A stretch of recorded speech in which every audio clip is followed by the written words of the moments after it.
Verbal or life. Washington, as global events put a spotlight on new incoming leadership in America. The government of Syria collapsing this weekend, with rebels storming the capital in Damascus Saturday night, sending President Bashar al-Assad fleeing the country, and his family dictatorship that ruled Syria for more than 50 years ending this weekend. All of this while President Trump is in Paris meeting with French President Emmanuel Macron for the reopening of France's majestic Notre Dame Cathedral, while conducting a sideline meeting with Ukrainian President Zelensky, who later called the talks with Trump to end the war in Ukraine productive. As Trump is not even the president yet, and he's already making a scene worldwide. Look at him over at the church. This is crazy. But let's take a look. My name is Noel, battling MS. Thank you for tuning in. Hopefully you enjoyed this video and find it informative. Let's take a look at Sunday Morning with Maria Bartiromo. Oh, and remember, before you go anywhere, give this video a like. Foreign and domestic agenda takes shape 43 days before Inauguration Day. Incoming Senate Majority Leader John Thune is reportedly floating a non-tax cut bill to be passed before April 30th that includes up to $85 billion earmarked for right? The state and local deductions, that's where you're going to figure out about different policy baselines that you're going to use for the tax cuts, about corporate tax reform, about trade reform, manufacturing reform, and all those tax policies. And with the 2 or 3 seat majority in the House, obviously, that's going to take some time. So it isn't nobody, I repeat, nobody is even talking or considering delaying tax. What the Senate has talked about doing is giving the president, within a week or two of taking the oath of office, the most significant domestic policy achievement in at least 50 years. Woo! Our Border Patrol, our ICE officers, and every element of our domestic security operation will be fully funded to take down the cartels and eradicate the criminal gang threat in this country once and for all. Yeah. Tax reform will happen. It will happen. Well, he said they're going to be fully funded. So they're going to spend millions of dollars to get these people out. No more spending billions on hotel rooms and giving them medicine and shelter and food. No.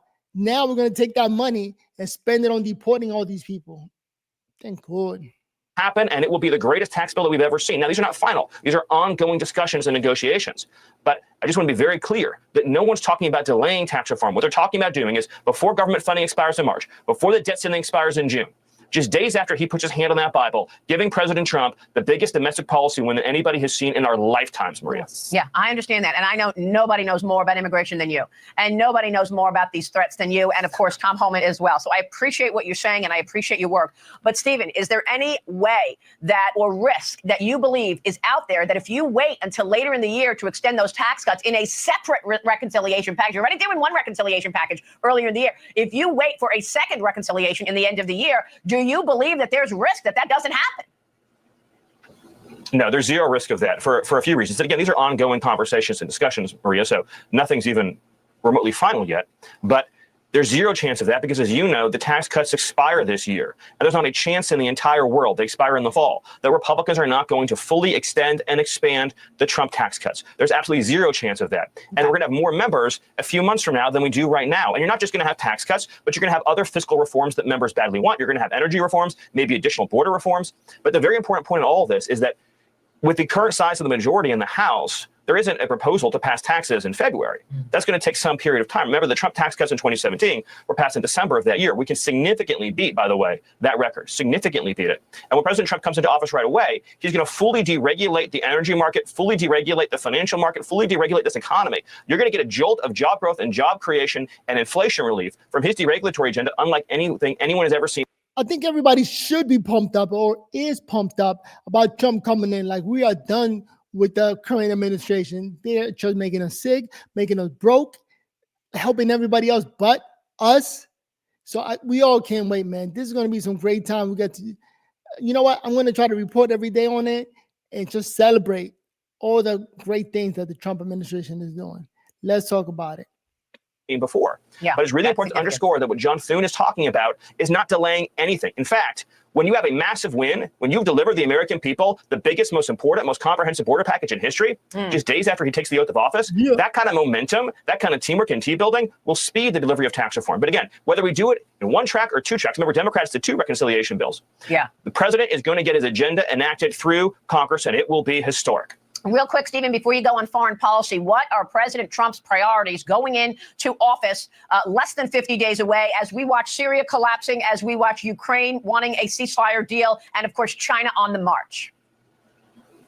Well, obviously, the events that are unfolding in Syria are a massive setback for Russia, a massive setback for Iran. As President has said, we don't want anything to do with governing the fractious nightmare that is Syria. And obviously, we have to have strong immigration controls, to my earlier point, to make sure that nobody from that hellhole that is unfolding right now that has negative or murderous intentions enters the United States. But this just puts more pressure on the regime in Iran to enter a more peaceful phase, and it puts more pressure on Russia to enter into a ceasefire. President Trump's priority, as he's outlined, is going to be peace in the region. Okay. All right. So 43 days when Trump takes office. I think everybody's pumped up. Everybody's feeling positive about it. And right now, before even Trump goes into office, he's already going around the world. And every time he does anything or takes the center stage, it becomes like the main news. What is Trump doing? But ever since he was running for president, I always said it. I hope he gets in. Now that he's in, I hope he makes the changes that he's promising. And he's doing a lot of things. The Republican Party is no longer the normal Republican Party.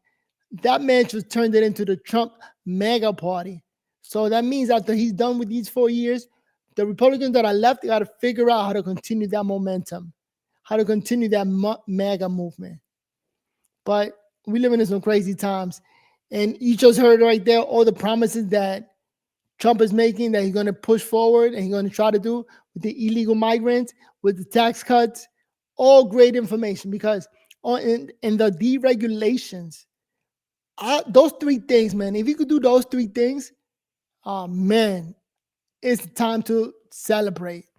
But you know what? My name is Noel, Battling MS. Thank you for joining me over here to try to bring you the news and give you guys information. Hopefully you enjoyed the video good enough that you can give this video a like. I'm trying to grow this channel little by little. The trick to life is never give up. I'm battling MS. I can still walk and talk and move my hands. So I'm going to keep going as long as I can. With that said, I'll see you guys on the next video. Peace.